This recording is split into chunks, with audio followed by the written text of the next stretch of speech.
Welcome to Sales Team Rescue. This is episode number 79, and I am your host, Jeremy DeMerchant. It's my pleasure to be with you today. Actually, if we're going to look at the date on the calendar where I'm not supposed to share, because obviously this is going to be evergreen content, but we're recording live on January the 6th, 2021. And that means that we have made it out of the year that shall not be named and into a whole new year. And although it will not be without its challenges, I'm sure, and things don't go away just because the ball dropped and the clock struck midnight, we have an opportunity to look at things a little differently. And I want to have this episode be that starting point for you if you haven't already started thinking that way.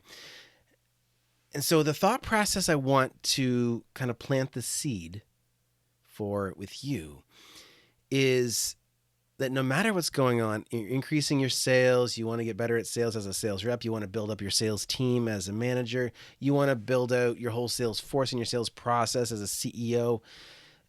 I want you to look at each component of your business or your process or the things that you do, your habits, day in and day out, as problems you need to solve. Okay, as anywhere that is not perfect right now. So, for example, one challenge that I've had in my business is being able to deliver something in a scaled way.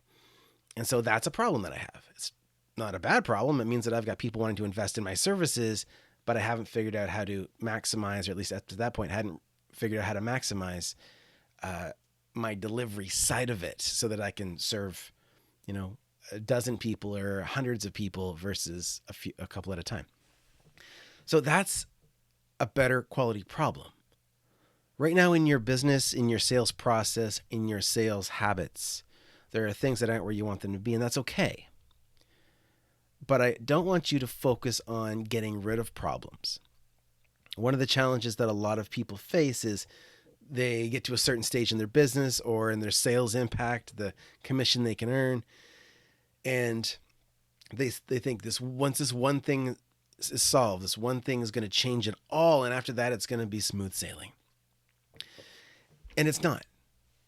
I want to challenge you to think about your business, your sales process, your sales strategy, your habits, your behavior, your schedule as a sales professional. Think about everything that's not perfect in your eyes as a problem that you want to solve, but not that afterwards it's the promised land, it's smooth sailing. It's you're moving to a better quality of problem. So for example, when somebody starts out in business, typically, they've got more time than money unless they've planned and had savings. But let's just say you've got more time than money.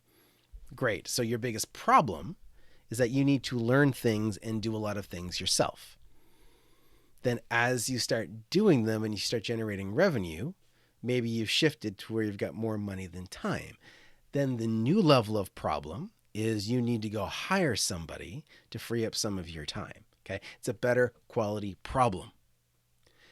And so when you're assessing your business, when you're focusing on the things that aren't working right now, I challenge you to not think about how you're going to solve the problem, but how you can move that area of the business, of the sales process, of your schedule, how you can move them to better quality problems. Because the moment that you decide that problems aren't something that you need to overcome, but simply stages that you need to progress through. And that's the journey. Okay, the end game's not, hey, I want to hit 10K a month in sales commission. The journey's not, I want to get my business to $1 million. Okay, that's a destination that you've got in your mind. You think, oh my gosh, when I'm there, everything's going to be smooth sailing, but it's not. You will have a better quality problem. Right, through one of my clients, I deal with people that have huge tax bills because they made a pile of money. That's a better quality problem, right? Would you rather not be able to pay the rent or struggle to have enough saved to pay the tax bill because you made too much in revenue, right? Better quality problem. Not to say it's an easier problem to deal with. It's not. It's just a better quality problem, because you're going through this evolution of business challenges or business problems. So today I want to keep it short and sweet, but I want you to focus on how do you get to the next stage of problems. There is no magical pill. There's no secret formula that's going to get you all the way to this promised land, to the smooth sailing, to the downhill slide. There's just a better quality of problem waiting for you. So if you're in a stage in your business right now, and maybe you've had to completely pivot things because of the environment that we're in, maybe you had to shift gears, maybe you still are in a place where you can't go door to door or deal face to face in certain circumstances. You need to do things more online. Maybe your office has gone from in an office building to in your basement or your spare room. Great. Now we need to focus on what is the next level of problems in that scenario. And if you monitor things, and in this case, I don't want you to think about problems as a negative thing. It's just a stage. This is the stage you're at. You start off in your business, your stage is probably, how do I generate revenue? That's the stage of problems you're at. And then it's, okay, I've started to make some sales. How do I deliver on the sales that I've made? If you haven't thought about that first. And then you go into the scaling. You're making the money, then you realize you've got more money than time, so you start exchanging your money for someone else's time so that you can have more of your own for free. Okay, a different stage of problem, better quality of problem. And it continues and on and on. How do you expand your team? How do you take yourself out of the mix? And this scaling conversation when it comes to growing businesses is a very major one, especially right now where everybody, or most people anyway, are working remotely. It's provided some challenges, but it's opened up a lot of doors for people as well, because now it's normal to meet with your financial advisor over Zoom. It's normal to meet with your personal trainer over Zoom or FaceTime or whatever. Things have what's been going on has normalized remote work, which is wonderful because you no longer have to depend on what's available for jobs or for sales gigs or for additional team members in your city. You can literally get the best of the best on your team, and you can go work for the best of the best from the comfort of your own home. But with each decision, each piece that comes into play, whether it's you're the sales rep looking for your next sales gig or you're the CEO looking for your next sales rep, now that we're working remotely, there's another level of challenges, right? How do you enhance the communication? How do you make it feel like you are in person? How do you balance out the fact that most people are tempted to go and, maybe not do their dishes, but, there's things around the house that can be distractions. How do you help your team as a CEO or as a sales manager? Or how do you help yourself as a sales rep? How do you help yourself to maximize your time, to maximize your impact? What can you do in your schedule? Hey, you got your dream gig. You're making great money as a sales rep, but you want to increase your income. Well, then you got to get more effective. Let's say the leads are rolling in, but you've only got so many hours in the day. That's a good quality problem. How do you solve it? How do you get to the next stage of problems? Well, maybe, one, you move your schedule around so that you are doing the most high value activities at your peak point in energy. And maybe when you hit a brick wall at whatever time of the day that you do hit your brick wall or start to fade or need a break, maybe there's another activity you can do.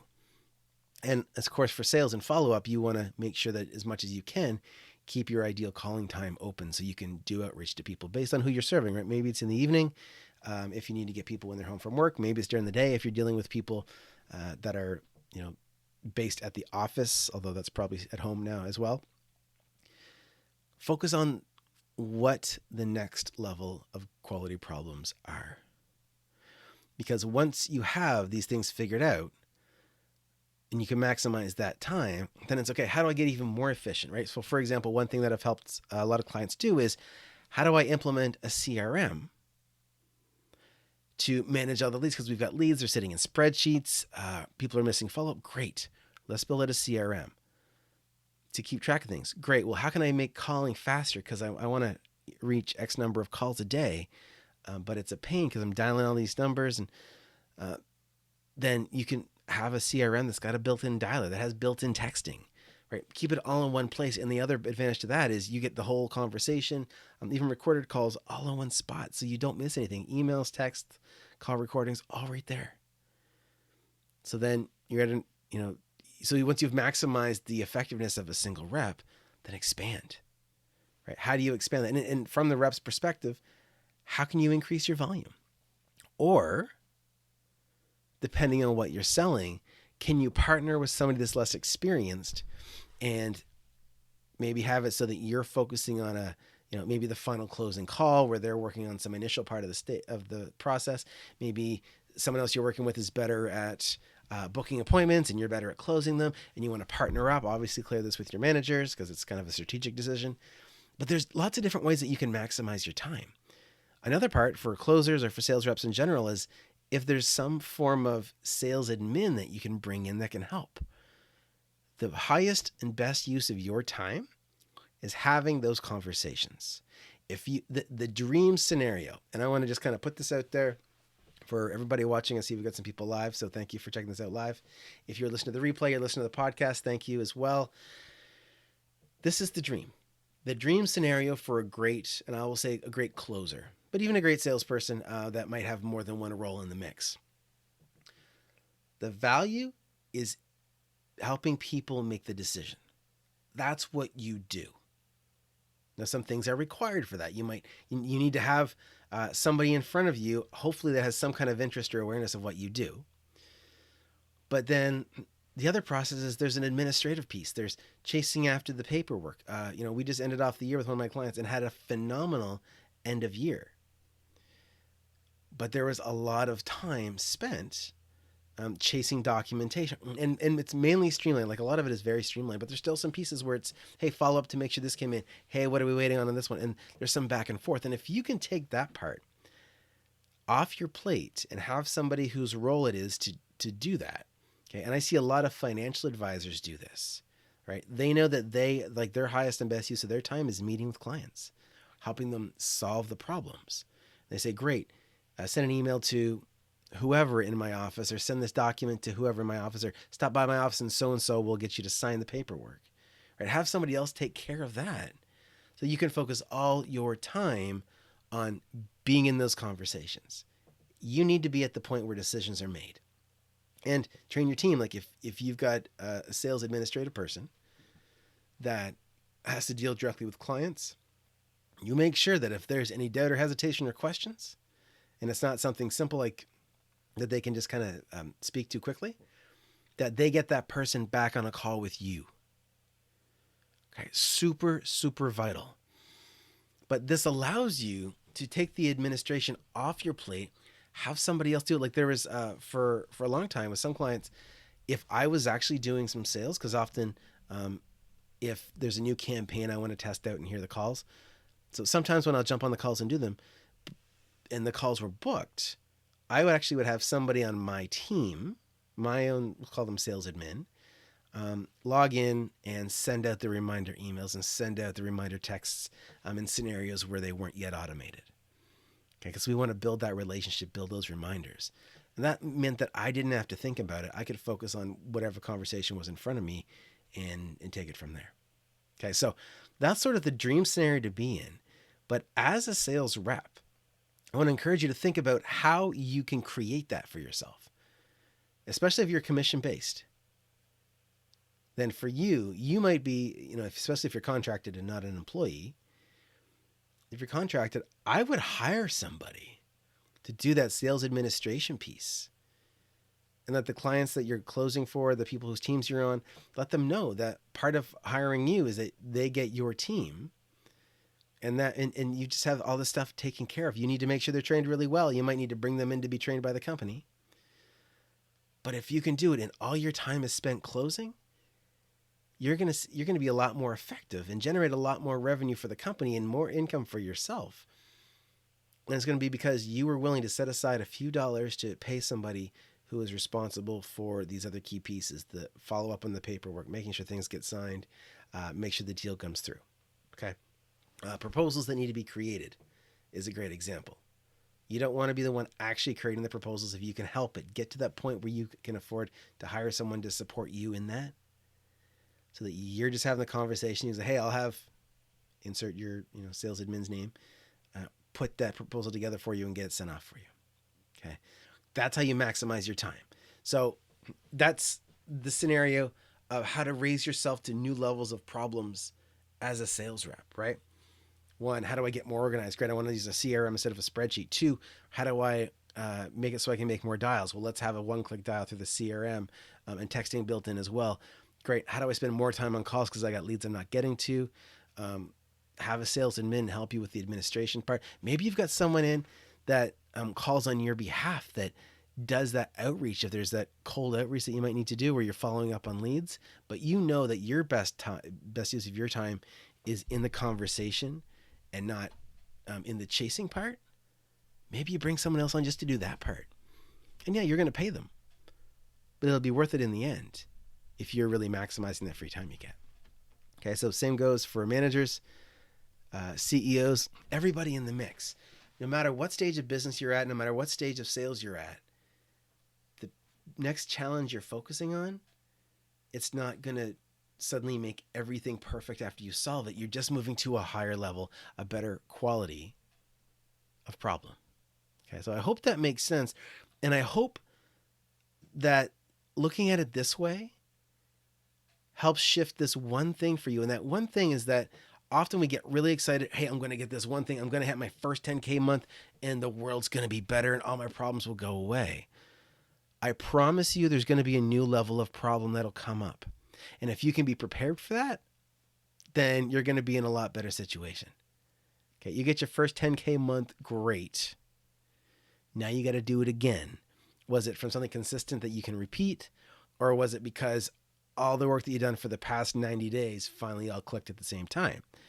Okay, if it's a 10K month built on the work you did for 90 days, know that you can't let your foot off the gas if you want it to be consistent. So part of being clear about the better quality problems that you want is being clear on where you're at. A 10K month doesn't mean you make 10K a month. A 10K month, and I use that example because I know a lot of sales professionals just want to get there. That's their kind of their success line. I'm at 10K a month. I'm there. I've made it. And when I help people build comp plans, that's what we target. One of my rules in building comp plans is show your team, your reps, a clear path to a 10K month. So if you're that rep and you did hit that 10K month, is it something sustainable? Can you continue going at a regular pace to maintain it, or do you got to keep hustling? There's nothing wrong if you got to keep hustling, but just be aware of it. Don't slow down when you hit that prize because you haven't created a machine yet that'll run without you. Right? And so that's almost a whole other conversation for another show. And maybe it's a conversation that you and I need to have. If you're a sales rep, you're a sales manager looking to expand your team, you're a CEO that wants to get greater results from your team. Reach out to me, connect with me. There's a booking link at salesteamrescue.com if you want to chat with me and see if you're ready to grow your sales team. If you've got the pieces in place, it's going to make it ideal for you and I to work together, or my team and you to work together. Give some of our coaches the opportunity to work with your team and help improve the sales process that you have, improve the performance of your individual reps, improve the performance of your managers. Make sure you've got the right people in those seats, the right people around the table. Because when you have those things in place, your success line just starts to grow, right? You get rid of most of the ups and downs because you've got a well-oiled machine in your sales system. And as long as leads are consistent and you're able to make sure that each member of the team is optimizing their results, and that comes from their behaviors, from their activities, from their schedule, then you've got a beautiful opportunity for a phenomenal year ahead of you. Okay. So to summarize, everything that you're looking at right now that you might see as a problem and that you feel like solving is going to make everything simple is not. On the other side of every problem, there's just a better quality problem. Be okay with it, plan for it. And if you do, don't be afraid to get support in solving those problems and moving you to better quality problems. And if those quality problems have to do with building a sales team or increasing your sales results, go to salesteamrescue.com, book a call with me, and we will see if we're the right fit to work together. And if not, that's okay too. But if I can help you double your sales in 12 months or less, like I do, it's probably going to make this a pretty good year. Okay, guys, thanks so much for checking out this episode of Sales Team Rescue. Be sure to check out the replay of this episode and previous episodes and link directly to the podcast at salesteamrescue.com. And again, if you want to book your sales team readiness call with yours truly, that link is also at salesteamrescue.com. Thanks so much, guys. Remember, get uncomfortable, get results, and we will see you right here Wednesday afternoon, 2 p.m. Eastern on Headspace TV. Cheers, guys. Oh, and Happy New Year.